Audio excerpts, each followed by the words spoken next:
Welcome everybody to a super exciting supplementary special edition episode of HomeKit Insider. You've got me, your host as always, and I've been telling you guys we had like a special episode coming up. This is that episode. This is the special that I have been hyping for a little while. Joining me today, I have Chris LaPré from the CSA, the Connectivity Standard Alliance, to talk about Matter 1.5, which is a massive update. Chris, man, thank you so much for joining me here. And you even made, this was a whole special thing to even get scheduled, because you're not even like stateside at the moment. Like you're like literally putting the nails in the coffin on this, trying to get it all sorted out. So this was extra fun to try to get pinned down. Not exactly. I'm in Dubai now, and we were all in Barcelona last week for our member meeting. And that's where they were trying to, finish things up. So the reason I'm in Dubai is separate. But yeah, it's 9 o'clock and I get on a plane in 5 hours. But it's all good. It's all good. Always happy to be on your show. I love talking to you. It's a lot of fun. I know, and this is like the episode for Matter Talk. Like the cameras have been like the one thing that we've been waiting on for so long, and now they are here. That's literally all this episode is going to be devoted to, is Matter 1.5. Before we talk into that, you want to give everyone a refresher on you and your role at the CSA before we get into the actual update? Yeah. It's not so much a refresher as a little bit of an update. I used to be head of technology last time I was on, and that had a program element for supporting Matter and actually all of the different working groups. We have 4 different working groups I think we've talked about at a high level. And now I am head of strategy. So it's more finding the members that fit those categories that are underrepresented. So like energy management, as of tomorrow or whenever this actually plays, cameras will fit into that bucket as well. So really excited with this new role, and it's a lot of fun. I'm excited. So you're saying you're the one I need to text when I'm like, hey, I can't find a good one of these in Matter. Can you go do it, and then you go and find it for me? Yeah, I mean that's my job, but I think it's harder than just picking up the phone and calling someone at Company X. No, and saying, that's hey, all it so is. Matter. That's all you do. You just call them up. Everybody has their strategies and their own business, their own contexts of where in the world they play and where in the ecosystems they play, and so it's much more complicated than I thought it was. I mean, this was always part of my job as well, right? But it was like a portion of the job. Now it's full time. The complexity of everyone's business decisions it's exciting, actually. Like I said, it's just helping people work through those complex business decisions, and sometimes the answer is no, and maybe next week or next year, and that's great too, and just helping them make those decisions. Well, I feel like it's now even better time for you to be actually reaching out to more companies. I mean, we've had such an influx of new supported accessories, and now this update is bringing multiple new accessory types besides cameras as well. Like that's like the big news, but that's not the only thing in Matter 1.5. We're venturing more into the garden. There are more closure types. Like I'm really excited for some of these extra little categories here. Yeah, these closures was interesting the way the team sort of redid it instead of trying to clean things up here and there. So it's a whole new device type called closures, which better supports blinds for the way they wanted to do it. So that's really great. And then of course the way they did it, it supports garage door openers as well in a certifiable way. So that's really awesome. For both Gen 2 and myself, I assume closures also supports chicken doors, right? Like there's an accessory type for chicken doors and closures. I don't think we reserved that bit just yet, but you can. It supports all types of closures, right? So gates for parking garages and garage doors. So I think we can make that work for you. Okay, perfect. Then we're all set. Then we're all happy. Now seems as good as a time as any to thank my sponsor for the episode. You all may have heard about them. It wasn't long ago I was excitedly talking about their US launch. It's Nuki and their powerful smart lock.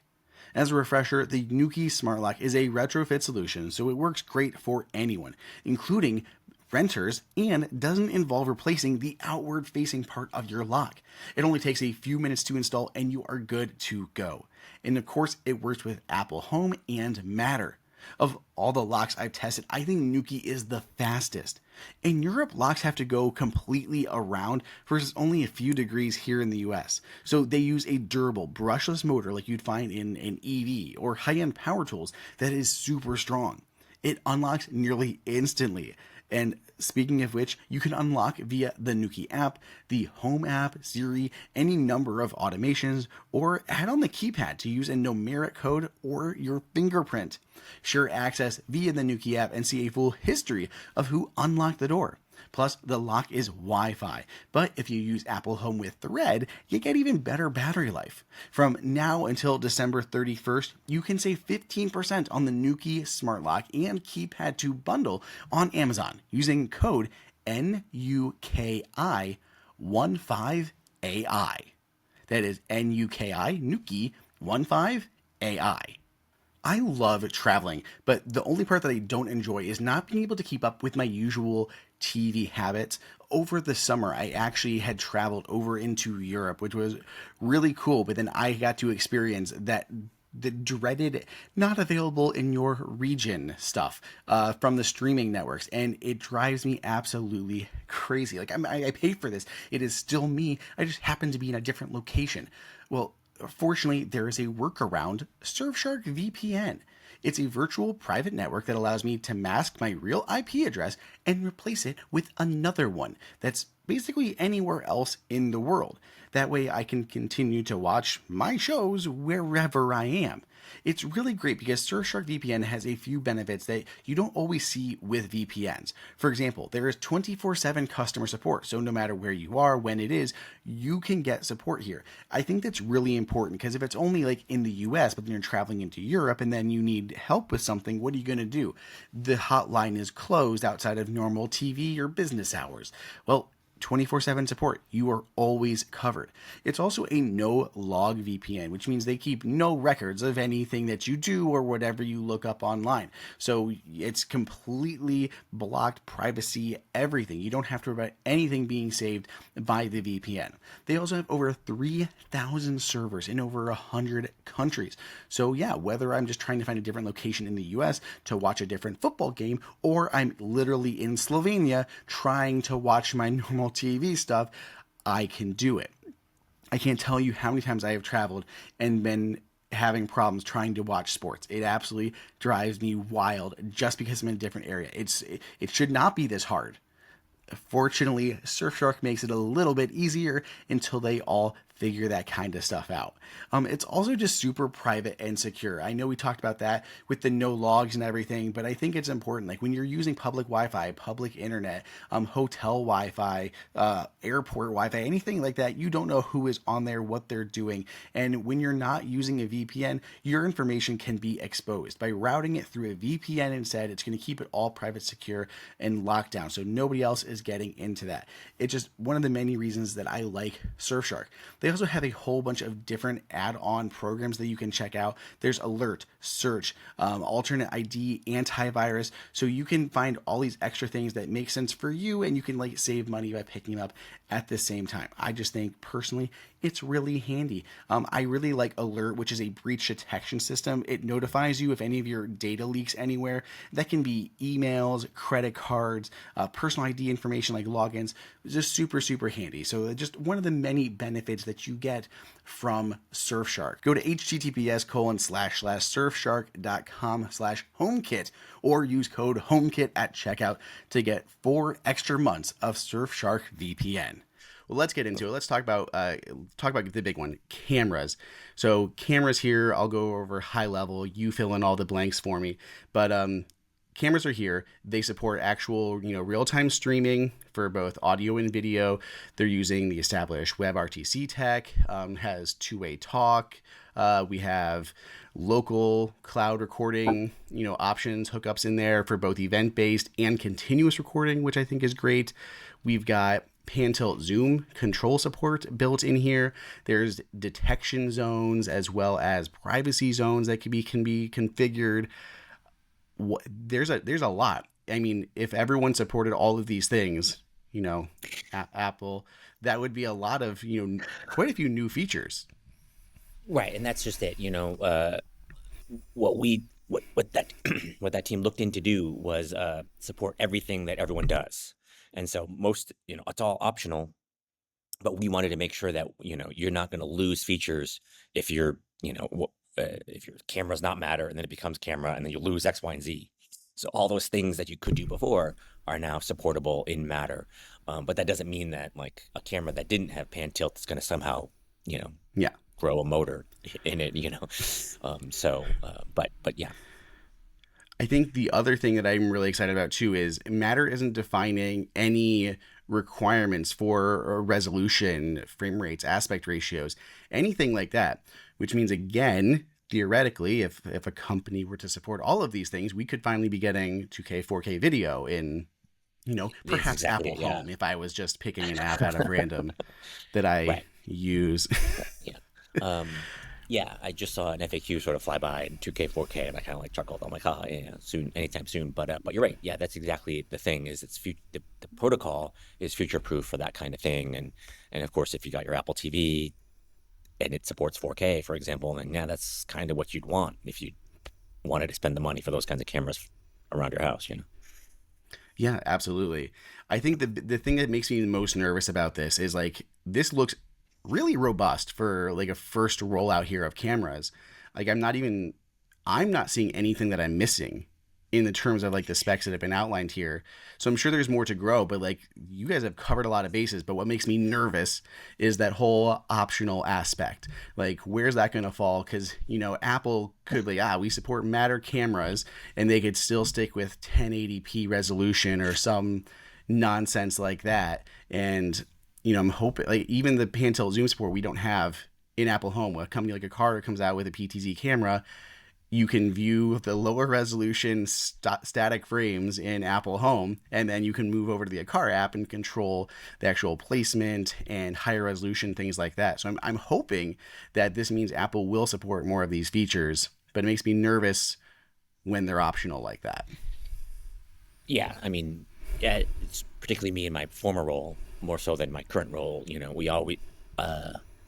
We're always nervous about optional features as well. Optionality isn't friendly to interoperability, but the way they built this out from is, I believe, is in the intent to support everything the camera does, everything the ecosystem does, so that you don't have to down sample in your functionality. But to the point you just made, I can't speak to, right? Like I don't know what any ecosystem's going to support or when they're going to support or all that sort of stuff, as always. But yeah, fingers crossed that someone like you who knows that ecosystem inside and out sort of gets what you want. But yeah, I can't. Other than pray with you, I can't. You mentioned something before we hit the record button. One of the questions I always have when we see these updates is like, okay, when we see like, a spec announcement, it's like, okay, how long is this going to take before we actually see this rolling out to cameras? You seem to believe that this was designed to pretty easily, move on to existing cameras, right? Right. So let me just clarify. I have heard from the engineers that are on it, that are working on it, that is true. I'm not a camera guy. I used to be an embedded engineer on small little things. And on the small little things, we've seen that some companies couldn't support Matter sort of in the early days, if you remember that. But the story here is that this was designed to be able to be backwards, compatible with where lots of the existing cameras fit. But again, that's a business decision for these companies to make as to if they want to support backwards backwards OTA updates for existing hardware. But that was part of the design principles, this team is saying. So that's exciting, right? If hopefully we'll get some of those to, where you just get software updates to this. I love that, the kind of surprise, like support would be great if that does happen. But again, business decision for companies to make and ecosystems to make to support that.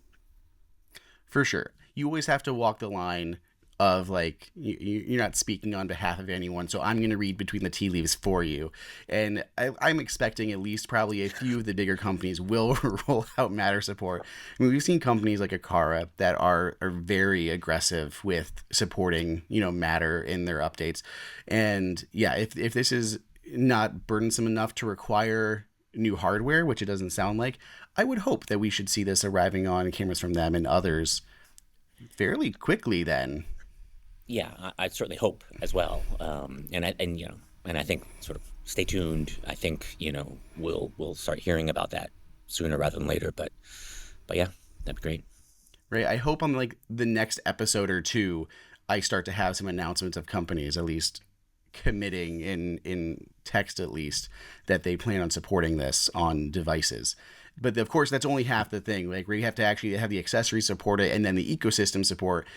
Who knows where Apple, Google, Amazon, Samsung are going to roll out their support, like when that will be and what level that'll be as well. So Right. I assume it's going to go like the last ones where Samsung's going to announce first because they always update things like the quickest, and then we'll have like Amazon and Google following behind, and Right. hopefully Apple in the spring with that Right. rumored smart display situation and all of that.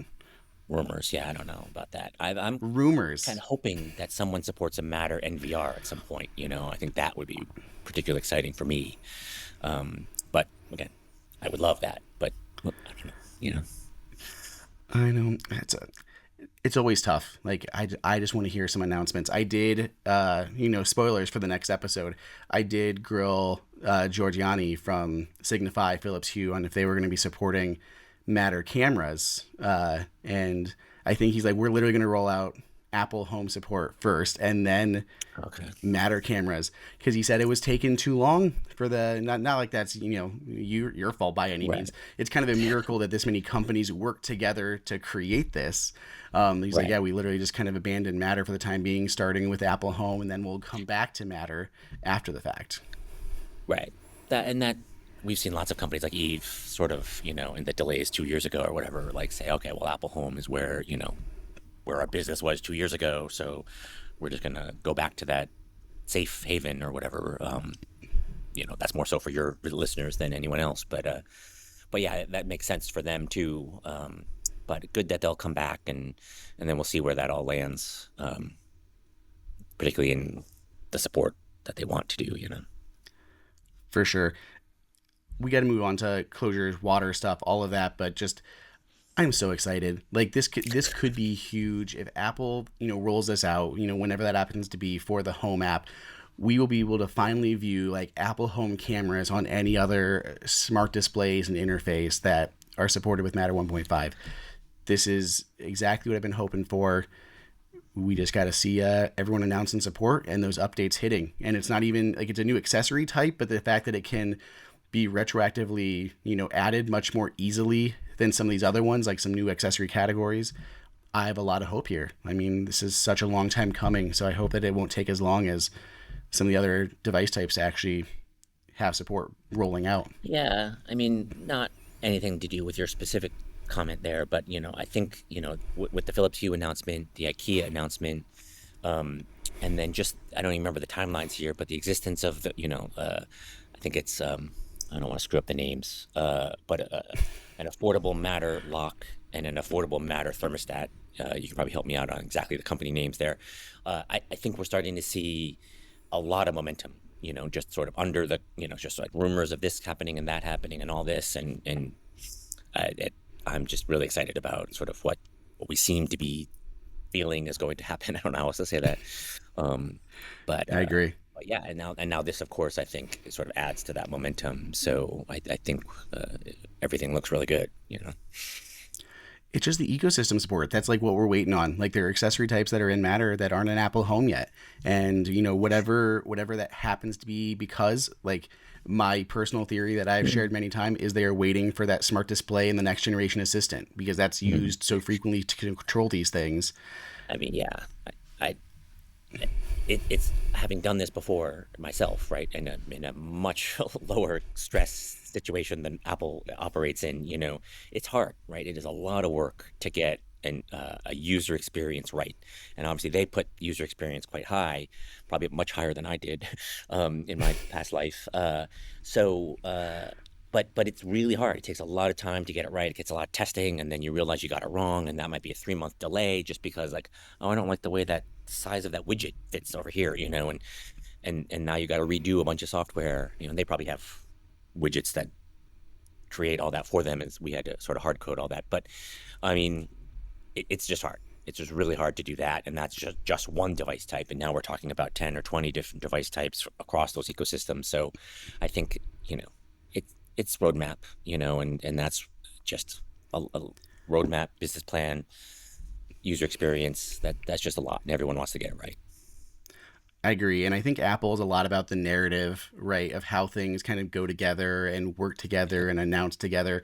And, a smart display that is designed like to control your home, it would be a great time to also announce like a bunch of new accessories that it control. Even if that control comes to other devices like your phone and iPad and stuff, it's a much nicer narrative to kind of coincide with that, as well as a new HomePod and a new Apple TV that can support, Matter cameras and all this stuff at the same time. So it's frustrating from a user side because I feel like things have been getting delayed and Apple drags its feet, but it seems like it's a nice, pretty narrative if that ends up being the one that they go with. I mean, there's Right. even rumored cameras from Apple coming. So Right. Not to it's speak about nice that, timing. but again, going back to what I was saying, it feels like Matter has this core momentum now, and then we're feeling things happening on about other device types, and now this is going to be here, and it could theoretically move fast. I mean, that really positions us well going into next year. For Excited sure. about that. I'm so excited. I got to be patient again. Patience is not my strong suit. Everyone knows. Okay, let's talk about other things. We have more things in Matter 1.5. We also have new support for closures. What went on here? Because there was kind of closure support before, but now it's revamped. What did they do with closures here?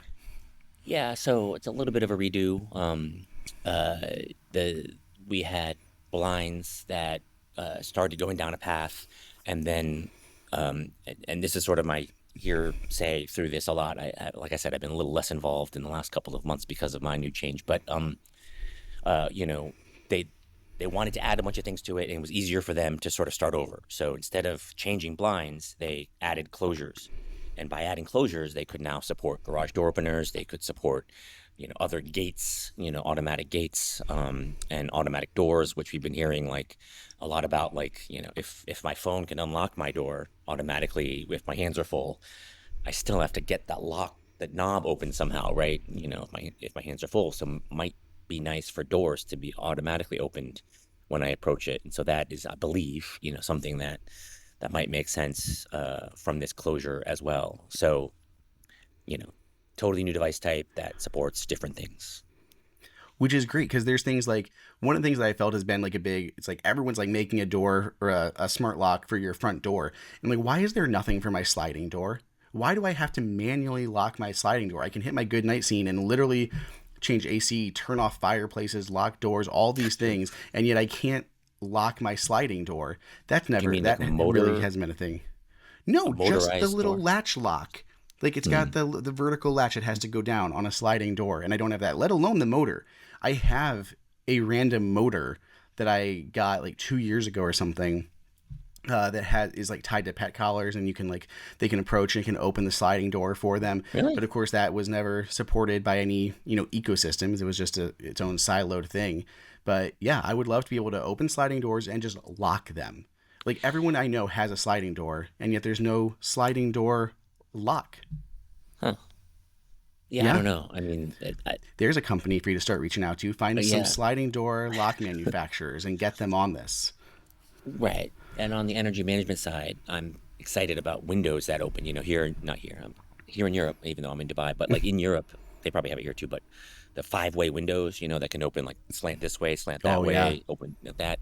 I'm excited for those to be motorized, right? Because that can be really energy efficient. It's too hot in the room, open your door like this so the hot air can go out, or it's too cold in here so warm air, and then do that before you turn an air conditioner on, or operate fans as well in that space. I think that's an exciting possibility to build on top of closures with energy management as well. We don't have those windows at all available in the US, but I think I'm excited about that possibility there.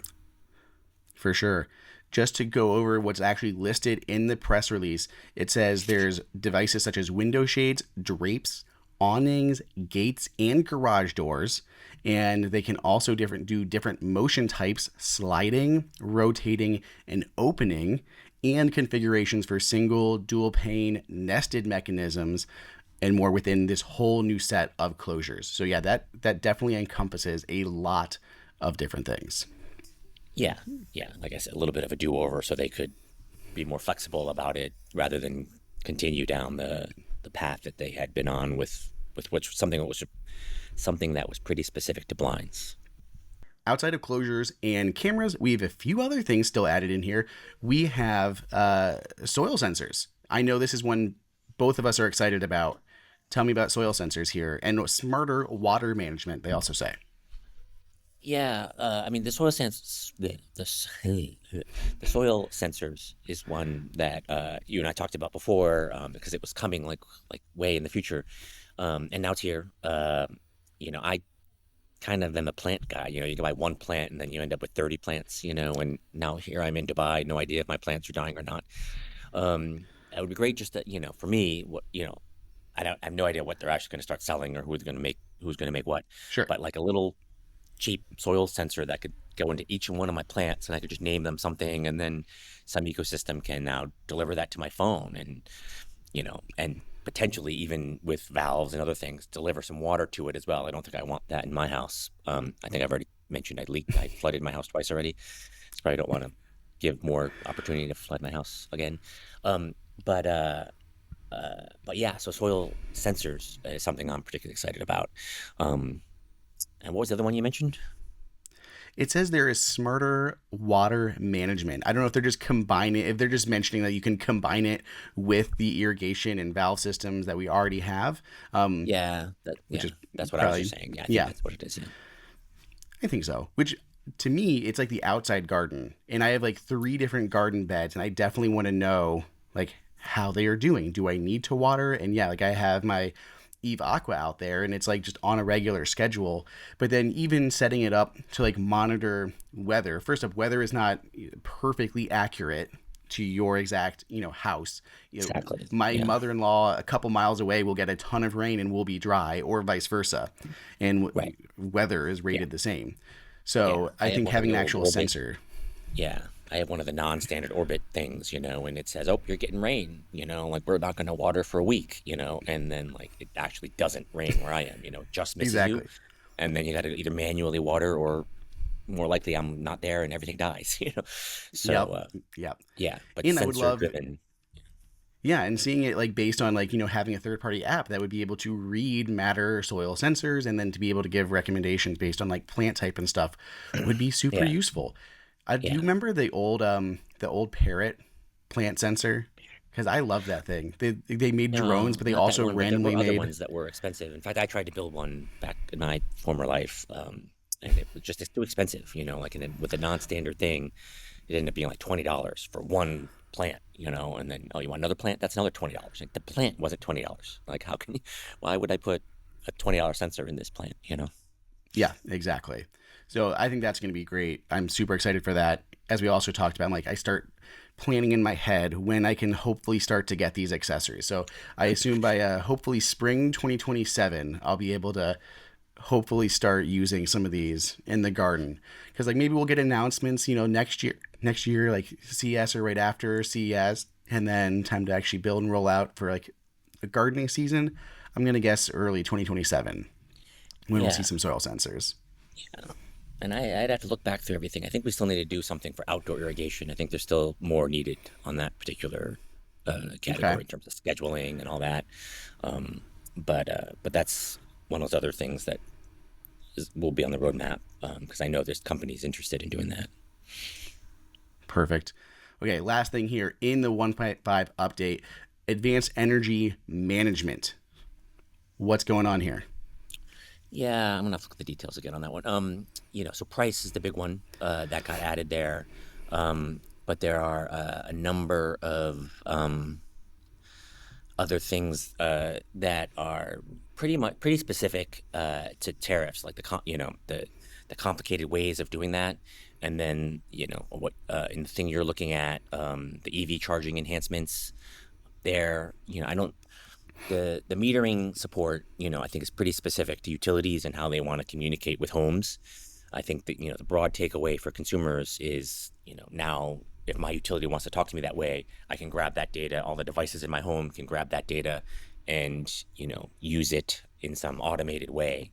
That's where we're moving, in my opinion. That's where we're moving with this, is to be able to get utilities to talk to homes and then not have to worry about, like, okay, the only thing you can talk to in my home is a water heater, and I can opt out or let it happen, or my thermostat, and my thermostat changes and I can opt out or not. I think ideally it would be utilities talking to the home, and then I'm just shedding load, right? If it's my electric vehicle charger, if it's my water heater, if it's my thermostat, if it's my dishwasher, the utility doesn't really care, right? So more likely that I would not opt out, shed the certain amount of load that they need to keep the local grid running. That's, I think, where the world is moving, and that's something that I've been trying to talk to people about. So Okay. For the EV charger stuff that you mentioned, they say they're including new things such as state of charge reporting and bidirectional charging is certifiable under Matter now. They're also supporting upcoming requirements in markets like the EU and preparing homes for next generation of vehicle to grid and energy sharing scenarios. So a few other nice kind of benefits for energy management. That's been growing a ton in the last several updates with Matter. yeah, we've been trying to add all the different support for the the things that are different around the world. Europe is particularly big on that, and the code of conduct that they have in the works. Yeah, just trying to make sure that all those things they want, like vehicle to grid was, two-way charging is big for them. It's still, you know, pretty rarefied space, of cars that can actually support it, and the way those companies have actually rolled that out. But we're sort of ahead of that curve, so that's, I think, good as well. When do you think we're going to see more energy companies kind of opting into things like this? Because Apple supports, energy reporting essentially from your energy company, and it's one energy provider in California, and that is it. And Apple hasn't been able to get anyone else to play ball to report that data. What's the holdup, and when do you think we're going to see more actually kind of start doing this? So I don't know exactly what the holdup is, but one thing I'm finding out in this new role is that every country is different. All the different regions of the U.S. are different in terms of how they engage different consumers. Some utilities can't really engage the consumers at all, which is why they have these middlemen, VPP type companies so prevalent there, because they're just not set up at all to communicate on an individual consumer basis. In California, they can. In Texas, they can. So those are different types of markets. In the Midwest and the South, the Central South, not the South, like where I am, they can't at all, right? So they really have these companies that engage totally separately on behalf of the utilities. And then, so in those regions, what Apple is doing, I don't believe works in that capacity. I don't really know exactly how that works, so don't quote me on that. But it's just much more complicated than I ever thought that it was, as I'm sort of diving into here, trying to get that kind of engagement. But again, Matter is very flexible to support all those different models. But what the actual architecture is, it's really dramatically different from region to region. Are you starting to see a little bit more interest? Should we be hopeful here? Yeah, definitely interest, right? The complexity, of course, lies in the road ahead here, but there's definitely utilities that are interested in what we were describing before, and so it's really just a question of how do we get those utilities that want that, how do we get Matter to them? Is where we're at right now, and so I think, I'm excited. So I think, there's capacity here, and there's architectures that Matter supports that the utilities want, and so it's really just a question of getting the right things in the right place for all that to happen. Cool. Okay. I feel hopeful about that. I am so fascinated by the energy monitoring stuff, like even on the device level, which has been a hard kind of uphill battle to get and get like smart plugs and things like that to start doing energy monitoring. So hopefully we'll see more devices actually supporting it. We'll get these energy companies to start kind of surfacing this data for us as well. But at least the groundwork is here, and Matter has definitely been supporting more and more of it over these last few updates. So it's all good things. Yep, you said it right. It's the groundwork, and that's now we just have to wait and fill it out. Cool. Well, this update was huge. Cameras are fantastic. I'm gonna just keep now bugging everybody on when support is coming. Anything you want to leave us with, Chris? That way you can make sure you get to your flight and get this update, this episode edited and out the door for everybody too. Special random episode. Yeah, no, I mean, I think we covered it all, but yeah, just like you, I'm really excited about what this enables. The energy management. I think we were already ready to enable it, and now these pieces fill in some of that. But now for cameras, we're in this position where we've enabled this, and it's what consumers want. Consumers ask me about it all the time. I've had other companies say, when you support cameras, I'll do this, but until you support cameras, I'm not going to do this. Okay, so now I can call those companies back and say, hey, all right, we're ready. So yeah, that's what I'm really excited about. Fantastic. Chris, thank you so much for taking the time to hop on here and talk through this update with us. Everybody, I have a link for like the Matter 1.5 announcement, so you can read through it, see all the changes for yourself down below in the show notes. Make sure everybody tunes into Monday's episode where we have Signify Philips Hue founder and CTO Giorgiani. That's going to be a great episode. Well, yeah, Chris, thank you as always. Hopefully I'll get to chat with you CES. Not far away. Definitely, yeah. And George is fantastic, so definitely, listening to him. He's a great speaker, great brain.